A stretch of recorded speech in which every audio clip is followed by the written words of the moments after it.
Setting up shop. Well, hello and welcome to Setting Up Shop, a Maker Journey podcast. My name's Dan, and I'm here with Rasmus Loen and Heidi Jacobs, my co-hosts. Hello. Hi. So today we're going to be talking about the fascinating subject of making sure that you're not riding a duck, which sounds very odd. This basically came about talking about how you get started and making sure that you don't jump too far ahead, and that whole thing of, don't put the cart before the horse, don't get on the horse if you're not sure of the horse. And then we were talking about this and it just came up of how, making sure that it is actually a horse and not a duck. So that's where the title comes from. And there may be a t-shirt to follow this in the future. So don't be riding a duck. Always, there's always a t-shirt. There's always potential for a t-shirt. Mm-hmm. So we're going to cover a few things. We're going to talk about time, setting boundaries, and feedback, which are three quite important factors when working on setting up a shop, setting up a small business. And so we're going to go straight into time, and we're going to talk about the fact, how much time do you actually have to give, which is quite an important thing to consider. We all lead busy lives, whether you're single or in a relationship, whether you've got children or not, whether you live at home or on your own, all these different things. If you still got the day job, there will be a limited amount of time. We all talk about needing more time. Just as an example of this, we're going to each talk a little bit about our own experiences and how we break our own day up. And Heidi, if you don't mind, I'll start with you, because I know you're quite strict on your timings to make sure you fit everything in. Sure. Well, if I have a pretty large order, what I typically do is try and utilize my morning hours as best as possible. So I'll wake up really early in the morning and start my day by throwing. And then I will take a pause, put everything under plastic. Then I'll get Carver up for school or daycare. And then I'll get myself ready for school or work. And then I'll work remote, which sometimes is beneficial because then I can uncover in plastic over my lunch break and, maybe catch up on some things, or I don't have that commute to worry about that takes a lot of time out of my productivity. But most days it's a solid 8 to 10 hours of, not being in my studio, then come home, maybe decompress for a little bit, and then back in the studio to finish up whatever tasks I had started in the morning. Usually I maybe put in about 4 hours a day into the pottery. Some days it's a little bit more, but I try to limit that so that I have family time. Yeah, that's a lot next to a day job. Yeah. Yeah, I was going to say, that's pretty impressive for those of you who haven't listened to sort of the warm-up intro episode. So Heidi's got the day jobs. She's a potter. She's a wife and a mother, and she's just told us that she's doing 4 hours a day on top of the day job. That's quite a lot of organizing and making sure that things are in the right place. That's impressive. Yeah. Well, I do want to put the caveat, that's when I have large orders. That's not a continuous 365 days a year. That's when I have, a large bundle of orders that I need to get out, and maybe, I'm filling up the weekend. I try to make sure that I have some downtime on the weekends, just because, my day job can be stressful and demanding as well. So I do need that time. And I also need to spend time with Ben and Carver. So I might do 4 hours on the weekend as well. So if we do a quick bit of mathematics there. So if when you're on your large order time, let's say you do it as a 5-day week, you're doing 4 hours a day, that's still only 20 hours a week. And I say only because, that's a part-time job, but it's not a full working week. So you're trying to run a secondary business. And although 20 hours a week is a lot, if you think about a part-time job, when you get hired to do something, let's say you work in retail, you're only hired to do one part of the overall business. You're only being hired to work on the shop floor. Maybe you're serving customers and restocking shelves, but you're not also being hired to do the accounts, the HR, the admin, the social media and marketing, the packaging, all of the other things that make up that whole business, which we as independent creatives, we do have to do. So it's interesting that you do make that caveat, and you've made it quite clear that that period of time, that the amount of time you're putting into that is only when you've got a large order and you've got that time scale, or maybe I'm assuming when it's coming up towards Halloween or Christmas or something like that, you might have to ramp up to that sort of level. Yeah, for sure. I mean, with pottery, it's one of those, it's like a master's in project management, because you have to have pottery at each different stage in order to keep the business going. So I might on a Saturday make that my throwing day. So I'll throw for maybe 2 hours and bust out 40, 50 pieces. And I'll sit those to the side because I can't work on them past throwing, because they need to set and get leather hard. And then I have to do the next phase, which is assembling everything. So I'll have a gap in there where I won't be in clay, or I'll be doing another step in the process. So if I have pieces down in the basement that are bisque fired that I need to clean up, I need to prep for glaze firing, then, there's it's basically like a daisy chain, right? Like there's always something else in the chain that needs to be worked on for the process. And then on top of that, there's the consideration of how am I selling these? Am I going to a big show? Is it a batch order for wholesale order? Are some of the pieces intertwined? So I have, extras that I've thrown, maybe I'm for a gift shop, that I also want to hold back a portion for myself for selling at a show or putting on my website. So there's that maintenance too, like figuring out how much I need to be online promoting whatever output that is. I even do promotions for the wholesale stuff too, just to let people know, hey, this product is coming to this local shop as just an extra. And all of that takes time. It does. Takes a lot of time. It does. So as a blacksmith then, Raz, so obviously you're doing this full time already. So I'm not going to sit here and ask, how many hours a week do you put into that? But also at the same time, it's still a valid question, because again, you're not just a blacksmith, you are a business owner. You're not just turning up to the shop, doing the 9 till 5 or whatever the common hours would be in Norway when it's always dark. But you how do you segregate your time? What's the split between actually making things and then the rest of the stuff? I aim to have at least 3 good days, well, maybe closer to 30 hours actively forging a week. Okay.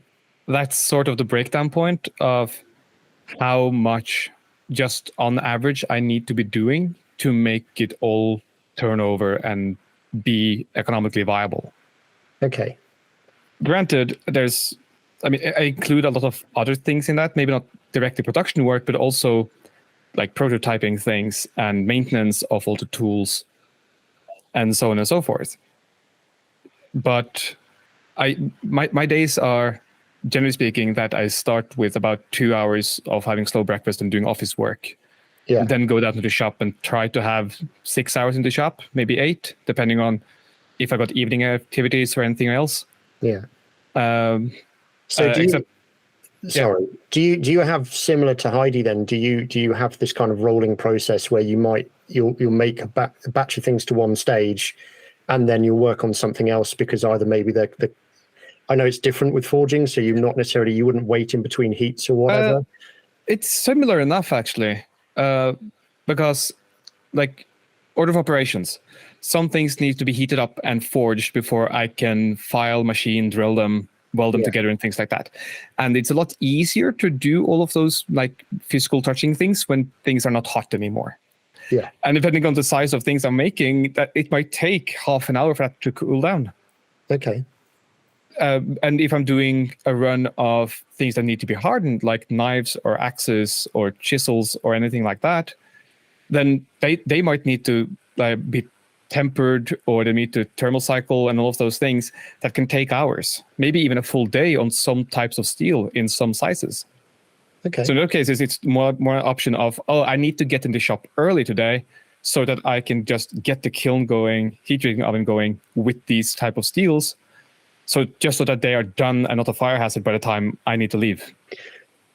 Okay, cool. So, and it's similar for me with the wood turning element of it. I buy in the plank. It's already dry. It's kiln dried, but it's a plank. It's not. It's not in the round blank. So I've got to first of all push it through a planing machine so it's flat on both sides, cut the circles out, and all that kind of thing. And it makes sense to do the whole board at once rather than one off the end, etc., etc. So it's interesting that I think we're all, and I'd imagine many creative people are the same. We've all got our processes. We all understand our processes and how we're doing them and where we're getting to the end result. But I think what would be a really good exercise for anyone who is talking about setting up their own business, first of all, if you're not already, try and consider batch working because it's more efficient. We'll talk about that in a later podcast. But also actually understand and know your process. Get to the point in your creativity where you realize how long a thing will take you. So whether or not it's, for me, turning a plate, for Heidi, it's making a vessel of some description, or you making a forged item, you need to know start to finish. And I don't just mean once it's put on the lathe or on the wheel or in the forge, from the point of getting your raw material, how long will that take? Like if you have to drive somewhere to pick up clay, to pick up timber, to pick up steel, how long does that drive take you? Can you fit that drive in on the way to something else or on the way back from something else? And once you've sourced that raw material and you've got it back to your workshop, how long does it then take you to process it to a point where you can then start forming the shape, or and then applying a finish, or all of those kind of different things? And if you've got more than one product you make, let's say 2 or 3 or 5, are they all the same in those processes, or are they different? And then can you build them into a schedule? Because whilst that's the bit that we all want to do, is the making of the things, realistically for selling and building a business, that's only maybe 10 to 20% of the actual time that we need to spend. And that is, I'm sorry to tell people, but that is the grim reality of trying to build your own business around something creative, is that the bit that you really enjoy is the smallest part, probably, short of doing accounts, of your business. I mean, doesn't that, that's it sort of makes it worth to be said then, if you really want to go like to the extreme of this, making whatever craft you're doing your full-time job, you should love doing that so much that you can put up with doing all the horrible shit that goes into actually running a business. That's a really good point, actually, Raz. Yeah, I think if you resent doing all of the other administrative bits around it, then that's going to make it a struggle for you. But I mean, equally, if you get to a point where you can employ someone or persuade a family member to do those bits for you, then that's great. But personal experience, then? Not yet. I'm working on it. That being said, I have been very fortunate. I do have a friend who works in public relations, who did volunteer to do some work for me. And she sent me a whole list of places to help boost my SEO for free. And just like, hey, these are some awards and things you should apply for. These are some various things that you should be doing year on year. Here's some ways of writing copy to get into magazines. Here's some just like stuff to her that is like basic bread and butter. But to those of us who have never had any dealings with any of that, it was all like this mystical unicorn of stuff that I had no idea even existed. Yeah. And she was also very good at doing, she took on my Facebook page for a brief period of time to get some posts done so that I could activate my Instagram shop. And she did all of that for free. I say that, she then got exceptionally good rates on some stuff that she was buying for people for Christmas. Not that she knows that, because she would be upset if she did. But what goes around comes around, kind of thing. Absolutely. So do either of you guys have any little tips for ways you can almost steal time for the business? I mean, if I go first as an example, whilst you guys have a think about it. So when I'm in my day job, I get an hour for my lunch break. And with the best will in the world, I don't spend that whole hour eating. So everyone's got their phone with them now. And what I will quite often do is I will use that time to schedule social media. So, I've got the Business Manager app that links both Facebook and Instagram. I will have taken a load of photos of stuff while I'm, or videos for Reels or whatever, while I'm making stuff. Maybe I'll spend some time in the Adobe Lightroom app, which is free. I can highly recommend everyone gets that and play around with that for tweaking photos. And then I've got that time, realistically, at least 40 minutes, where I can work out what I'm going to be doing for that week, or for longer than that, and planning in various elements of social media. Maybe I'll also use that time for ringing up suppliers or speaking to potential markets and all that kind of stuff. The admin stuff that you need to do. But I am literally in a position where once I've eaten my food for that hour of the day, there is nothing else for me to do. Yeah. So it makes sense for me to utilize that time to then actually, rather than just doom scrolling through social media and looking at other people's stuff and going, oh, I wish mine was that good. Or watching YouTube videos of gamers playing something that I don't have time for anymore because I'm making things.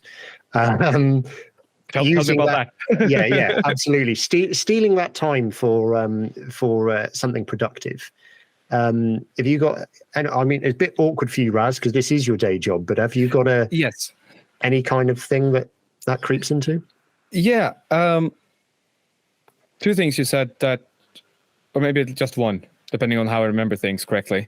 One of them being, it's kind of important to be able to actually realize that, I have 5 minutes. Let me do a little something that pushes the business forward.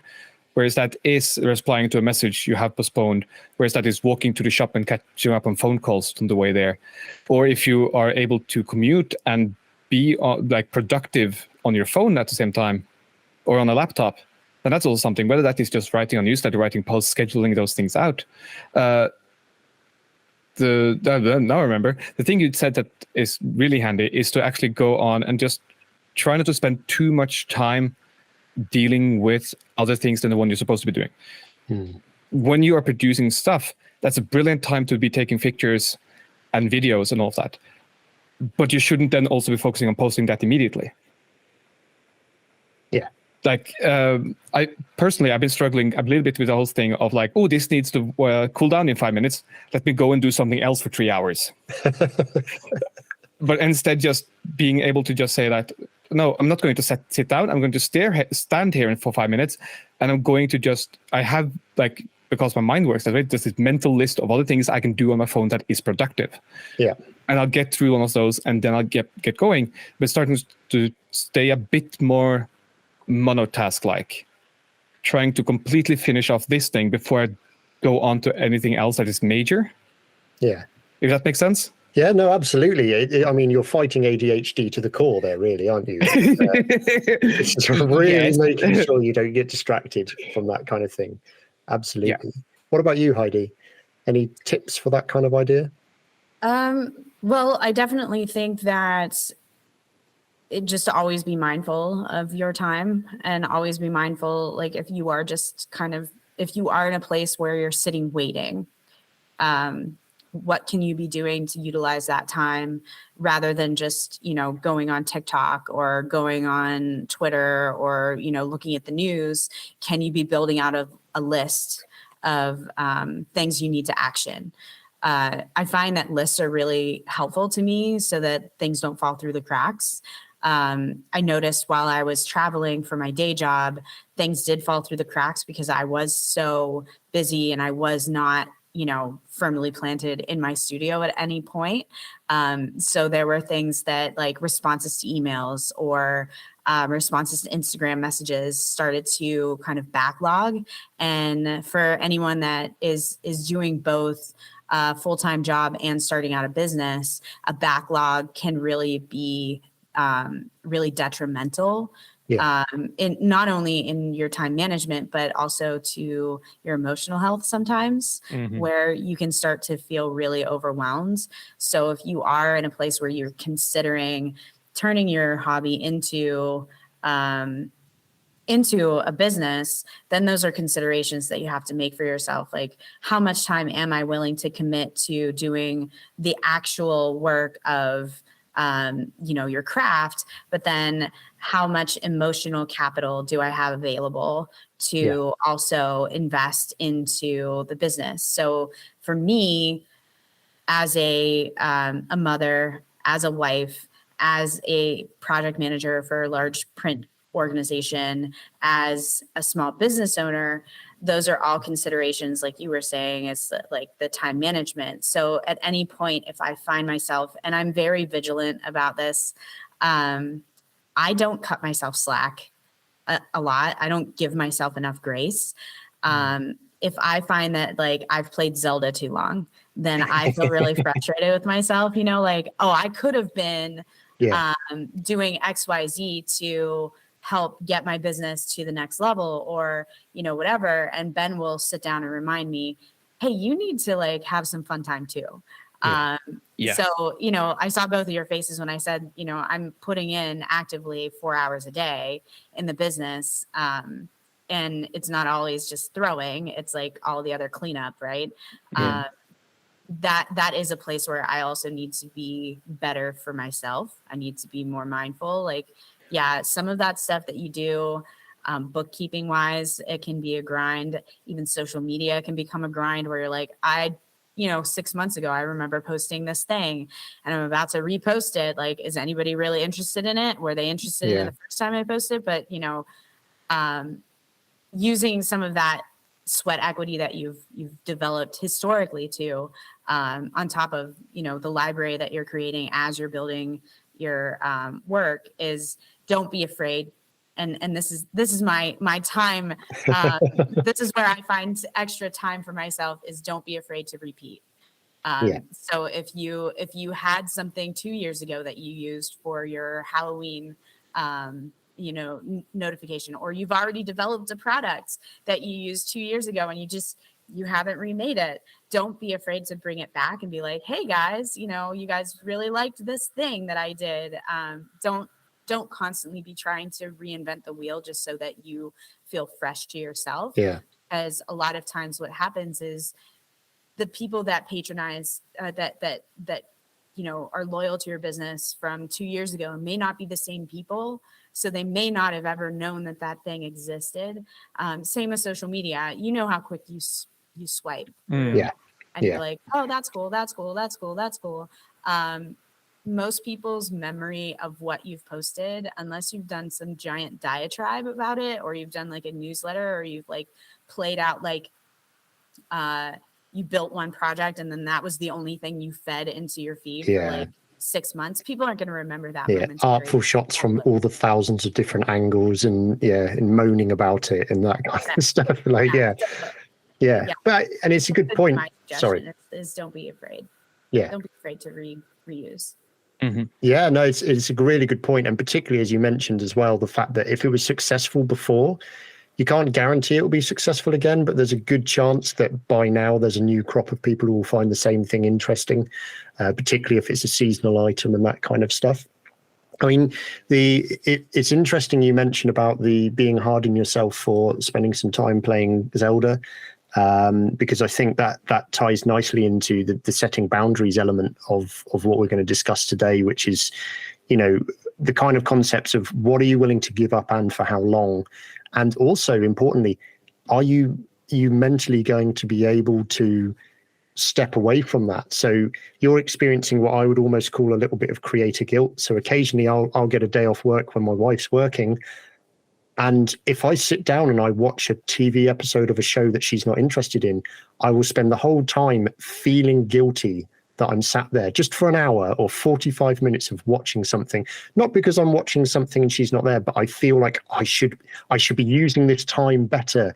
I should be out in my workshop. I should be doing some admin for the business, or even just ignoring the business aside, I should be, doing some housework, which that's where that boundary setting comes in, where you need to sort of say to yourself, hang on a moment, what is it we're giving up and why? What's our reason for all of this, particularly regarding our businesses? Why are we doing it in the first place? Are we wanting to move away from the 9 to 5 workplace and have this as our thing? Or are we doing it because we want a little bit of extra money? Why do you want the extra money? If it's for your family, is extra money really what you want compared to maybe, if you're having to remove some time you spend with them that's more precious? It's working out exactly where those boundaries are. And as I say, how long are you willing to give those up? I mean, you made a great example, Heidi, of if you're doing a large batch order, that's when you'll be doing the potential 4 hours a day of a cycle of all of the things towards the end of that batch. But I'd imagine when you haven't got the large batch order, that your time, I would like to think, rakes back to sort of, let's say, 2 hours a day, because then that gives you back the time with Carver and with Ben, and with anything else you've got going on. Or am I wrong? No, you're right. So like I was outlining before, if I have a large order, that's the money maker time. That's really when I have to put the nose to the grindstone. But I think even when it comes to times where I don't have a lot going on, there's still maintenance that can be done. There's always floors to be swept, right? Like if you go to a job site and somebody's like, well, the work's not ready for you, but you can go sweep the floors. In any business, there's always floor sweeping to do.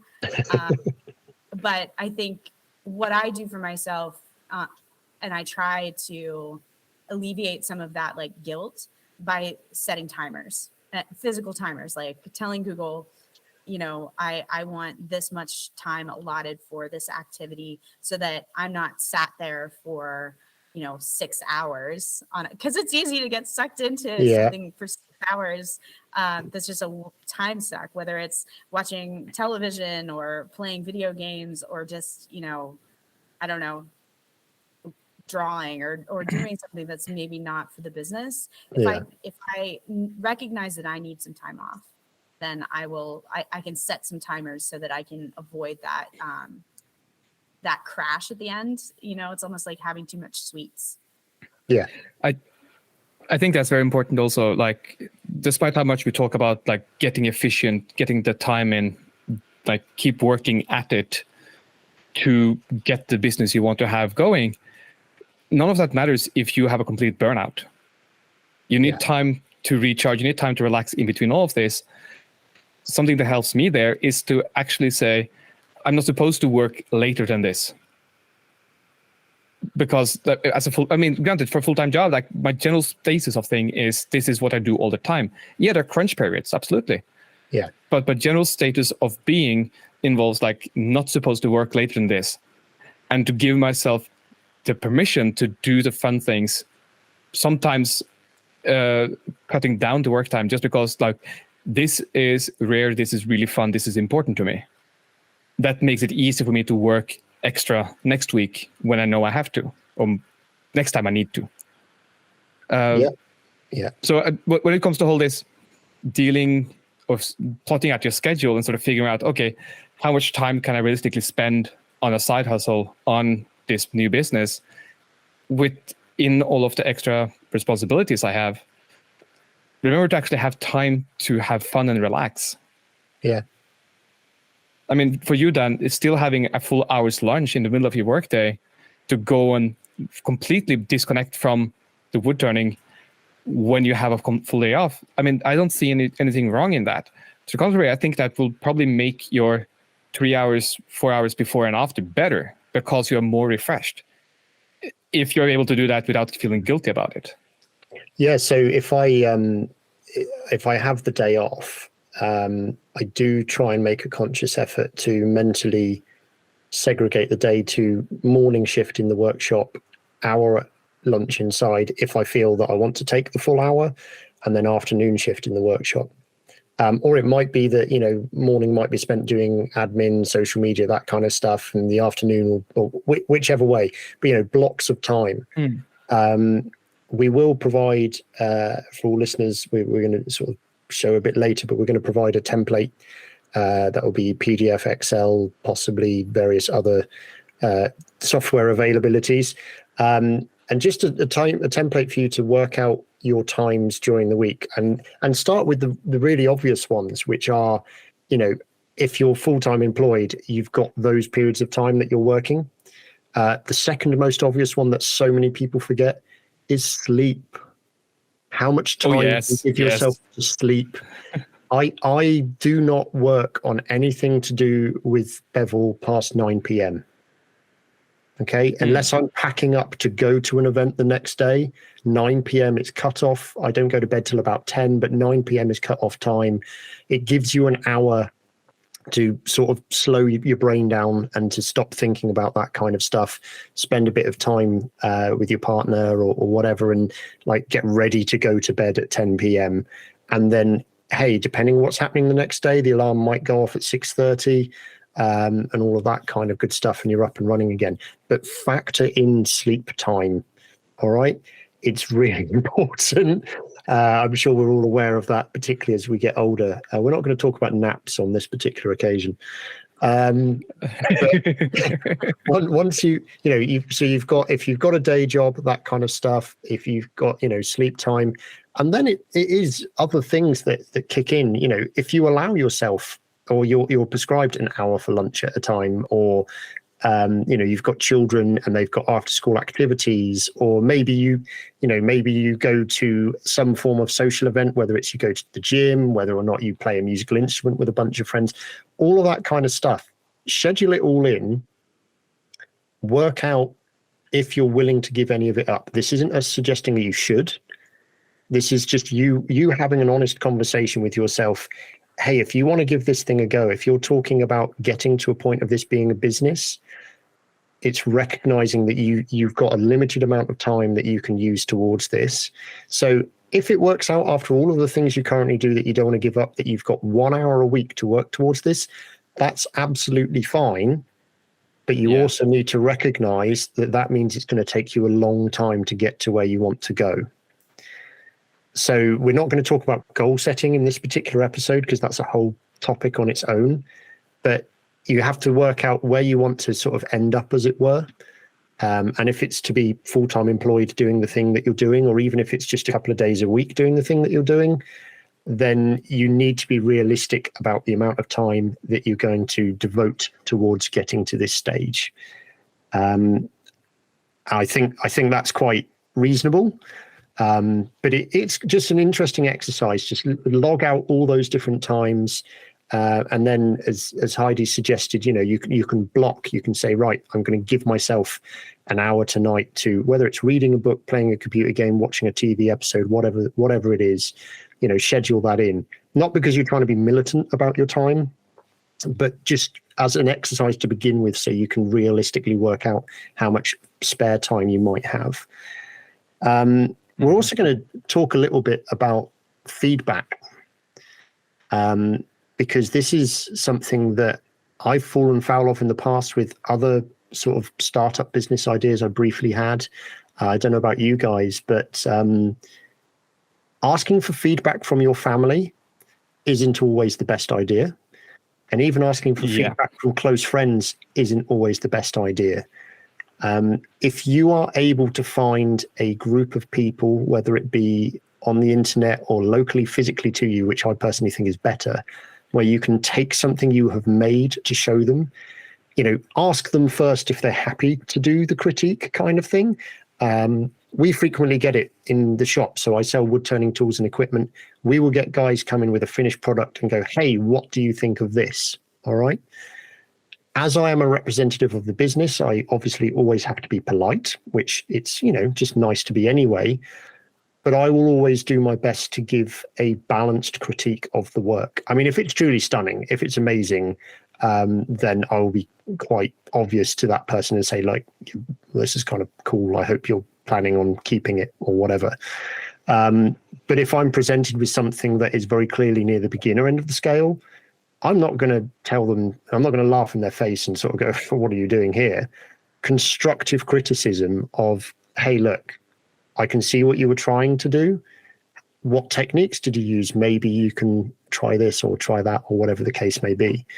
Go ahead. Maybe before even that, like I said, sometimes you notice on the customer coming in what kind of feedback they're looking for. Yeah. Sometimes that is just encouragement, but other times it might be worth to ask them, like, what do you want to hear from me? What is your questions about the thing you have given me to look at?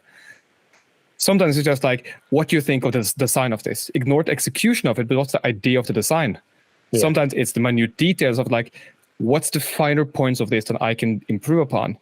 What's, like, as a fellow craftsman in this field, what do you see that is catching your eyes that shouldn't be there? Yeah. And things like that. And depending on how minute into the details you want to go, that's completely different conversations. So it could be worthwhile to actually sort of get that check-in and see, like, what do you want from me? It's a good point. But looking at this from the point of view of the person making the thing to sell it, I think it's also important to realize what it is you are after when you take a piece in. If you that goes the same way. Yeah, it goes both ways. If you walk in with a piece and go, hey, do you think I could sell this for £20 or dollars or whatever it is your currency is, and the person looks at you and says no, that's not viable feedback. If you go in and say, hey, I'm making this thing, I would like to know what you think I should charge for this in your opinion, or what do you think it's worth? What would you be willing to pay for it? And that gives you a bit more of a realistic idea. And I'm not, okay, that's just one facet of it. Cost is one facet of it. We're not talking specifically about that, but, ways to improve and everything else. But it also covers the whole concept of, do you think what I am trying to do is viable as a business? Not suggesting that you start going to your competition and asking them if that's the case, but just getting some honest feedback from people about your thing. And I'm sure you did that, Heidi, when you took stuff into shops, or when people started asking you if you'd be willing to do wholesale groups and that kind of stuff. Yeah, I mean, obviously when I started out, my stuff didn't look like it would hold anything. It's a very difficult thing to throw professionally, to get to a level where you can throw professionally. So it took a couple of years of me really just feeling out the process and understanding it. But I've seen other startup potters thinking that the things that they initially were throwing were worth taking to, events. And in some cases, they would get upset that no one was buying their pieces, but they weren't willing. They weren't interested. Let's put it that way. They weren't interested in getting that constructive feedback to tell them why maybe the clientele that they were chasing were maybe more educated about what they were doing than they were, or, those kind of things. So it's a pitfall, right? Like if you are passionate about your craft and you're looking at what you're doing, and it's sometimes difficult not to feel overconfident when you see yourself making strides in your discipline and not overshooting where you're actually at in your craft. So it is good to get the feedback. So in the United States, we have guilds, like craftsmen's guilds, that are always open to you joining, first of all, and learning your craft, or learning how to critique yourself, how to look for your own flaws. Because at the end of the day, you can have somebody just completely harsh, just be like, I think it looks like shit. And I hate the color. I hate the shape. I hate how it feels in my hand. I hate how it feels to use it. But they're just mean, right? They're mean spirited. So it's really just be careful of the person that you're chasing their critique, but also, like you were saying, like you don't want to go to somebody that's too friendly, like your mom or your best friend, unless your best friend is a trained artist and can give that like specific criticism back. Who I received the best advice from were other potters. So I go to shows and, you know, I maybe wouldn't have my pieces with me, but I talked to them about my process and like what I was doing. And I'd share pictures and they, you know, they would say, you know, I'm going down the right path, or, you know, hey, your handles are a bit big, or, hey, I'm seeing some blistering on your glazes. You can't sell that. So like, there are some things that maybe a new potter might not recognize as being something that's dangerous to sell. Or, you know, they might have seen a technique online, like using pieces of glass in their glaze, like smashing up a bunch of glass to put in their dishes. Well, that never fuses well. And you can end up, if you make that into something that's used for food, the shards of glass can break off because of the temperature. So like there's a lot of things that you see online that you're like, oh, this is really cool. And then if you don't know your craft, or you don't know the safety issues or whatever, you could potentially be making a product that is dangerous for someone. So getting that type of feedback too, like, is what I'm making for the purpose that I'm making it to be used as safe? Because you don't want that to fall back on you. But going back to that glass example, if you sell something like that, or even a glaze that's blistered on the inside, over time, if someone's like knocking the spoon around in there, they're gonna knock that glaze loose. That's glass, so you're gonna have that in somebody's drink, maybe. So it's just like, I can give those types of examples, and I've also seen people on like beginner communities like trying to get their work critiqued, and people being like, "Oh, you can't sell that. It's not been vitrified. Like there's black mold on the bottom of your pieces because the liquid is being held in the material." And so it's becoming a cesspool of germs.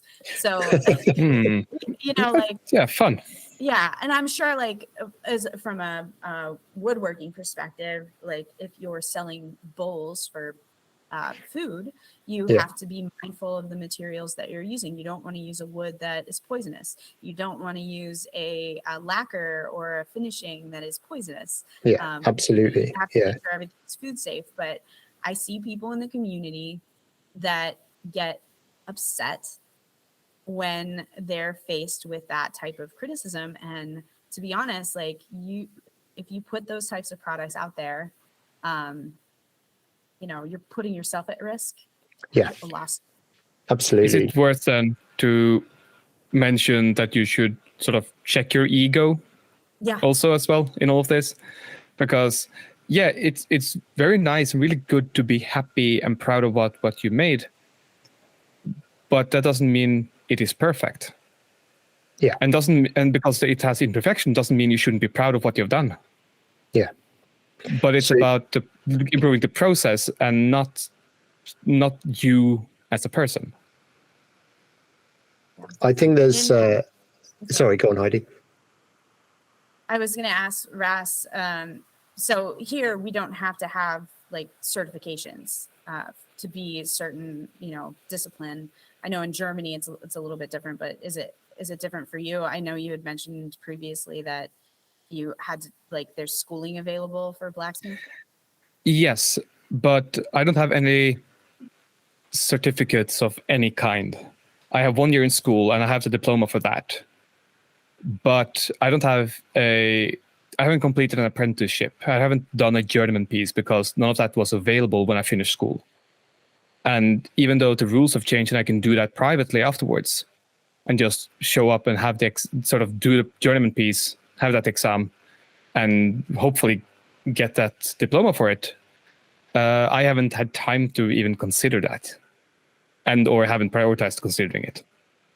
So, I mean, yes, I seem to recall England at least having a lot more strictness when it comes to sort of those kind of things, traditional crafts and all of that. But I don't know if that's relevant or something you know much about, Dan. So we have a lot of guilds. We have a lot of things that you can be members of that will then you have to adhere to within certain conditions of the way you work. So, for instance, in the wood turning perspective, there is the Association of Wood Turners of Great Britain, and there's the Register of Professional Turners. Currently, with both of those, the Association of Wood Turners of Great Britain, if you join those and then you become an accredited tutor under their rules, you then have to follow their health and safety guidelines and all of the rest of it because you're a representative of them as a body, which all is perfectly makes sense and everything else. But other than that, you don't have to do that. I'm not an approved tutor of anybody, and yet I teach wood turning that I am paid for through my day job. But there isn't policing as such. I think certainly at the moment there's a big movement to stop crafts from dying in the UK, which is partly, for better or worse, partly been inspired by a couple of TV shows that have gone on that have kind of reignited people's passion for the old traditional crafts, and they've been able to leverage that to talk about I think there's a heritage craft lottery fund or something. But anyway, they're bringing back a lot of that sort of thing. But there is an awful lot of information there that because people haven't necessarily been officially trained, maybe there's a couple of guys I know locally who claim to be blacksmiths, and everything that, and you guys don't know them, I'm not referencing people that I'm then going to ridicule. They claim to be blacksmiths, but they are entirely self-taught, and there's nothing wrong with that at all. But I could guarantee you that there will be parts of the processes that they do that are not as efficient or safe as they could be if they had had a formalized education in that process. But exactly the same goes for me in the way that I do wood turning. I had a 2-day training course from a tutor, and I have then since gone and had one-on-one days with what I would call master wood turners. They aren't registered as that. There is no kind of master wood turner status in the UK. But that's because I've chosen to do that. There is no regulation to say you have to do that. But I mean, if we sort of go back towards the feedback angle, I would suggest 2 things. One is ask 3 people for the feedback on the same piece. Okay. I would strongly suggest you don't go to a random open Facebook group where you don't know everyone in the group and put up a picture of your thing and say, hey, what do people think? Because if it's a nice group, you will get some people who are very diplomatic and say, yes, that's nice. Or, maybe give it a like or something, which doesn't give you any feedback. And you will still get some people who will think that they're being helpful, but don't have the right level of social skills or words to use to not come across as being mean, because the written word has no inflection in it. So you don't know if someone's being sarcastic. You don't know if someone's trying to be nice, or if someone just doesn't know how to write things in such a way that it comes across as friendly. I would always suggest doing it face to face. But hey, a lot of creative people are introverts. Maybe they don't have a social circle they're willing to kind of share stuff in. And I'm going to open myself up to a whole world of potential pain here. I'm happy if any wood turner or whoever out there wants to send stuff to me and just say, hey, look, we've never met, but I've made this piece. Can you give me some feedback? What do you think? And tell me what it is you want me to critique. I am happy to do so, and to the best of my ability to do that. And I think the same with Heidi's nodding. Rasmus, we're going to throw you under the bus. All of us individually in our own respective craft would be happy for you to do that. If you feel that, Yes. listening to us here gives you enough of a connection that you respect what we do, have a look at our individual social medias and all that kind of stuff. And we would be happy to offer that critique. Or even if we don't cover your respective craft, speak to us anyway, and we probably know someone who would be willing to critique it.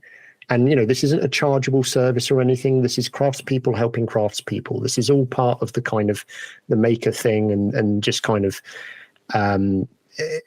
helping people along, because that's how crafts stay alive, not hoarding all the knowledge and not telling anyone else and letting it die with you. If you are even a sociable person, maybe even see if there's someone else local to you that you can start some kind of critique group with. Yeah.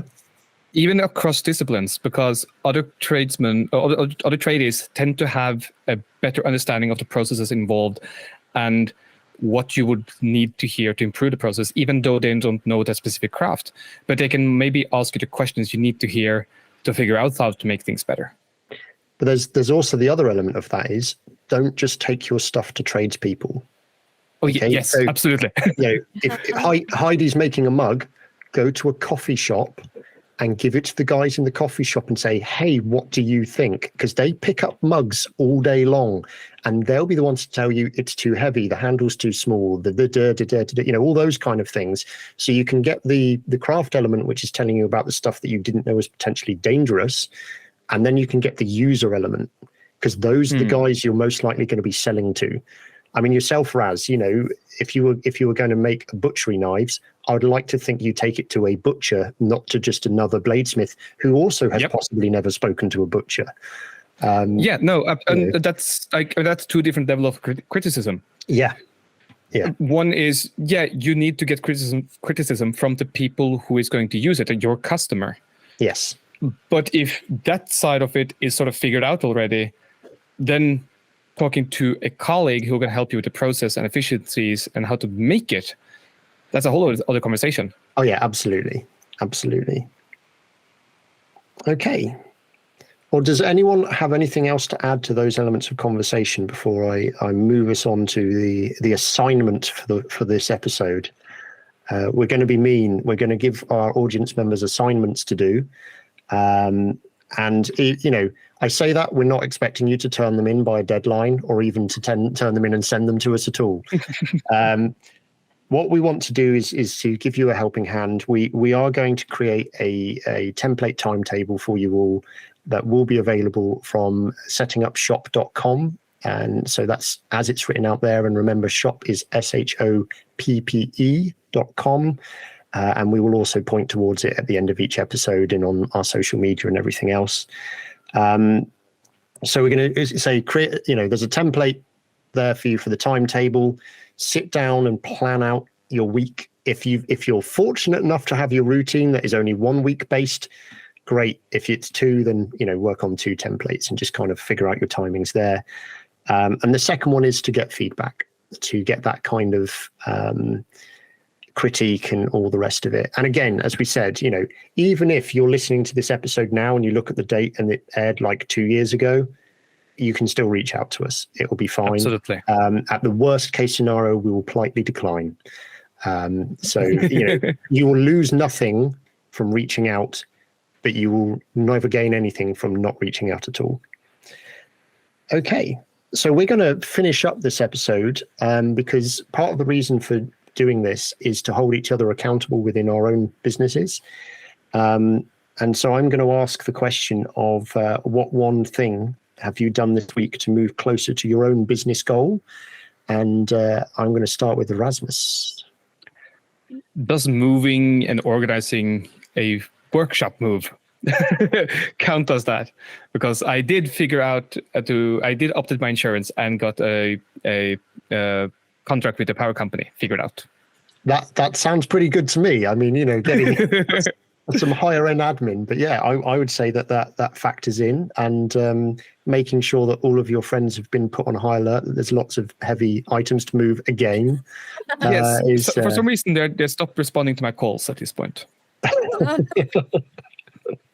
You need to offer more than just a pizza. 2 pizzas?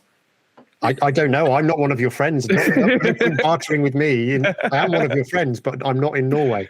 What about yourself, Heidi?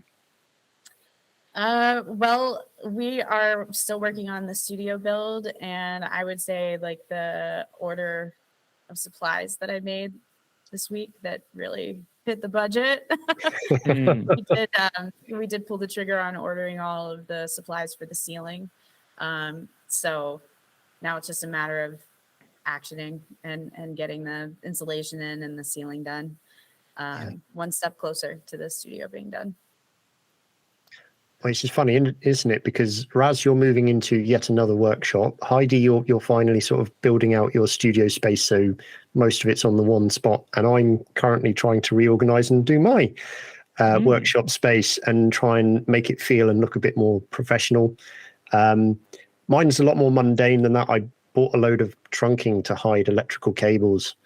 I haven't got as far as actually fitting any of it yet, because that involves unpinning all of the current wiggly electrical cables and then fitting all of the trunking and putting them all back in again, which is a delightful task that if it didn't cost so much, I would pay an apprentice electrician to do for me.